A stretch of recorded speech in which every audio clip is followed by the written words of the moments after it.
by Dwight Duncan. And I think, as Greg said earlier, is that, you know, Dalton McGuinty has the opportunity to stop this and make a right or a wrong a right, and it will vastly improve the view of how the government has come out and said, you know what, we've made a mistake. I think that the people of Mississauga deserve that, and we need to have this thing corrected. And sorry to cut you off there, by all accounts, I mean, they're talking about this power plant, which generates 250 megawatts. 280 megawatts. 280 megawatts. They're talking about this being almost like a fortification plant to make sure reliability of GT. It's called a peaker. It's a peaker plant. So how necessary is something like this? See, and people don't. From my perspective, I know nothing. Why aren't all these plants up in none of it? You know, 1,000 miles away from any human being. Let's talk about Nanticoke. Nanticoke, the coal plants are closing there. The mayor and all the citizens of Nanticoke are crying for this plant to be built there. They've got the transmission lines in place. They've got a 3-kilometer buffer zone around the plant, the coal plants. The prevailing winds would blow out over the lake and dissipate, not over a heavily populated area. So yeah, that's a great question. Why would they plunk one down into such a highly populated area? Yeah, and I have to say, because you talk about don't build the power plant, you think, oh, a bunch of crazy hippies, but all of your arguments seem very logical, and it's surprising to me that nobody's had a more listening ear. You got to remember something, Ben. Like, you know, I've gone to hundreds and hundreds of meetings, and Greg can attest to this.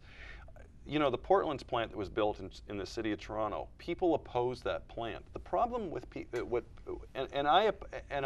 I understood the opposition to the plant, but the problem is that there's a transmission problem. There's a transmission. The grid in this province is antiquated. It's old, and people think that you can just plunk a plant down, stick a plug into the line, and let the power run through that line. You only can put a certain amount of electricity onto those lines before you start getting problems.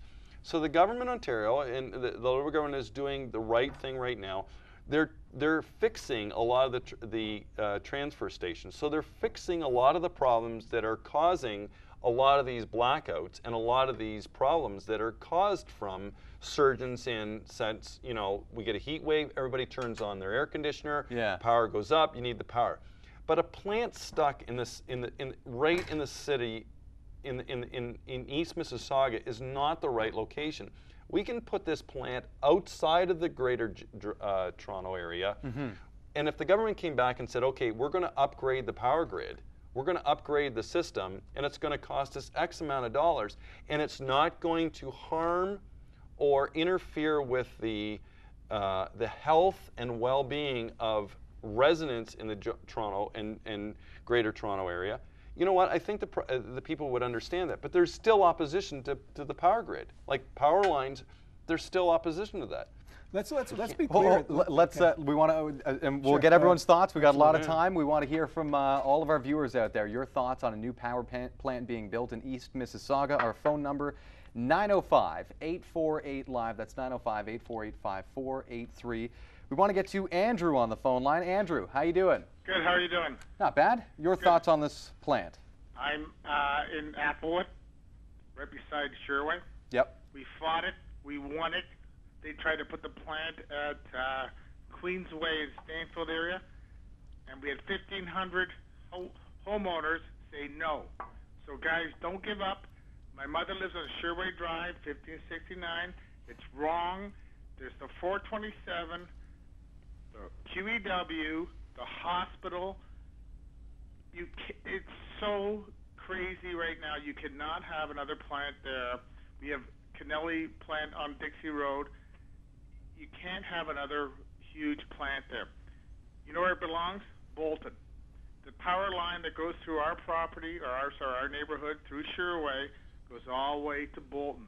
Bolton has so much land, they could put it off in the farmland, let the Ontario government buy the land, you know, at a good price, off the farmer, put it out there, and then bring the power back in. The other alternative, of course, is, which everyone forgets, is where the Three Sisters are. Used to be. That's where it should be. That's a huge parcel of land that could be the power plant.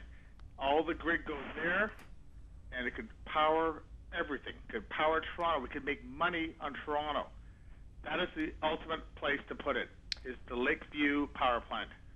So you're obviously opposed to having a power plant in Mississauga East, and I think for the most part, most people go, I don't want a power plant anywhere near me. I mean, well, to be on the safe and side. that comes up a lot. Andrew. Yeah, thank you. I'd like to address that because that brings up the subject of NIMBY, and that's an easy cop-out reply to someone who's maybe looking in at this program right now. Well, let me state clearly that this shouldn't be in anyone's backyard, and that's why a more rural location, there's tons of open land and areas where this wouldn't have the same impact.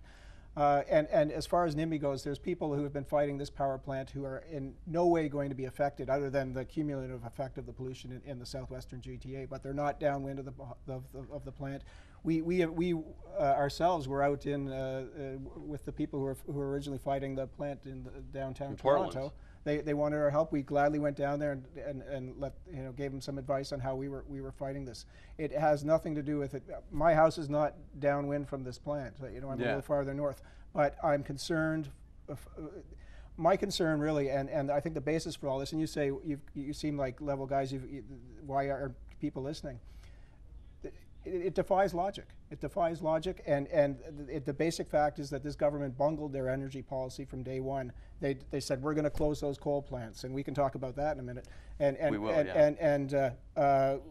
they came up with all these green initiatives, and it's almost like they've been throwing these things against the wall without any real plan behind it, and you end up with these illogical locations for plants like this, and all the money that's been wasted and the programs canceled, and it's because it was not a well thought out policy. And that's just from I don't pretend to be an energy expert. I just pretend to be someone who's worked on this for 8 years and has gathered a lot of knowledge and seen how the government's operated and seen how they've reacted and seen the facts that we placed in front of them that were just absolutely ignored.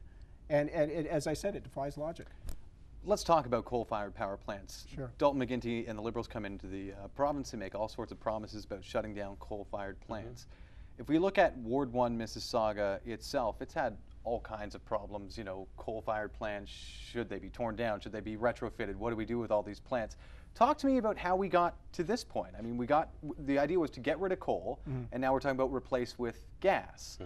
And this is sort of it's not a backward step, it's almost a lateral step in where the conversation maybe should be going. Right. Talk to me about... In what sense, Ben? What do you want to, Well, when you say get rid of the coal-fired power plant, you go, move the plant, shut it down and put it to a different location. I mean, well, that's what I was trying to, talk about that before. It's not, Andrew made a good point about putting the plant back down at Lakeview, and he makes a good point about the grid's there, and we have but the power is not needed along this. I've done a lot of research in terms of where this power is needed, and a 280 megawatt power plant stuck on Loreland Avenue is not the right location. Sticking it back down at Lakeview is not the right location. Sticking it, as he mentioned, on a outside in the rural environment and bring the power back into the city is the greatest thing. That's the best solution to this. The problem is that we need to do power grid, and we need to upgrade the power grid. The plant that was built in the Portlands, unfortunately, it had to be built in the Portlands because you needed power to get into the city of Toronto, and you can't build power lines to get into the city. So you needed, there's plants built all over the world inside of cities. New York City is one of the best examples of power plants built right in the core of the city. So you can't build transmission lines to get in there. Putting it back down at Lakeview, in my opinion, and we've always discussed this, is not to do that. We think it's just a bad location. We are coming up to a quick break. We want to invite our viewers to call in with your thoughts on a new gas-fired power plant being built in East Mississauga. The gentlemen with us with Chip today are opposed to the plan. It's not too late to get involved. We'll talk more about a meeting coming up in mid-September that you guys will be taking part in. 905-848-LIVE.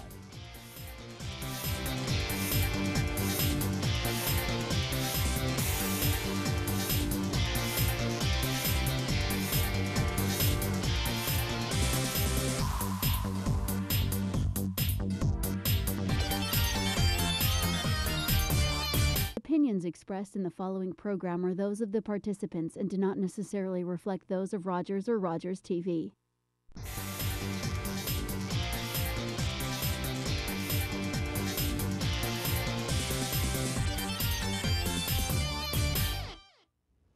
Welcome back to Ben Mercer Live. Tonight we're talking about plans to build a new gas-powered power plant in East Mississauga. In studio with us, Greg Rohn and Steve Thompson. They are with CHIP, Coalition of Homeowners for Intelligent Power. They are against this plan. And we've been talking about all the safety ramifications, logistical concerns. Where could you put the plant if not here? We want to hear from you, the viewer. 905-848-LIVE. That's 905-848-5483. Marilyn is our next caller. How you doing, Marilyn? I'm doing great.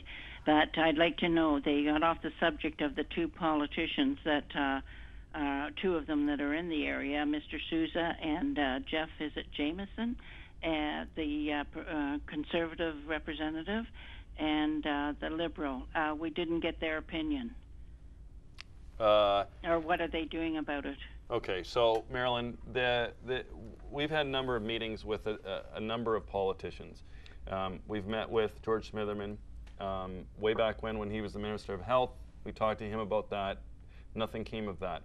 We talked to Gerritsen, who's now the Minister of Environment. We've spoken to Donna Cansfield. So at this point in time, Charles Sousa has been a loyal supporter of trying to stop the plant.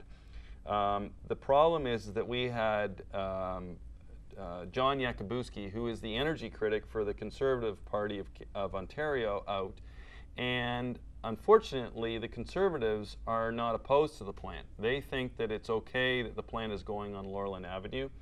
They were not opposed to the plant going in Oakville, and they don't see any problems with this. Zoran Churchin, who is the representative for Mississauga East, I phoned him on numerous occasions and he has not returned my call, and he is the representative for the Conservatives running in Mississauga East. It's also the fact that they have a new Conservative running in against Laurel Broughton and a new Conservative representative running against Donna Cansfield in the next provincial election. And we have a problem with the fact that Conservatives don't have a problem with this plant. So we are trying to figure out how to get motivate the government, the Liberal government, to do something, or motivate the Conservative government to make a decision and come out and make a statement saying this is the wrong location in the wrong city. It's just wrong all the way around. And I just want to point out a mention to something. You know, I've been in contact, and my basic role in CHIP is I'm the political advocate, so I talk to as many politicians and as many people in terms of the decision makers with regards to these plants, Ben. And it's unfortunate, in 2002, our former councillor of Carmen Corbison of Ward 1 met with Pat Mullen and also met with the Ministry of Environment. And the Ministry of Environment at the time wanted to do a review, which came out the Clarkson Airshed study, of the air quality in the southwest part of Mississauga. And at that point in time, Carmen requested that they do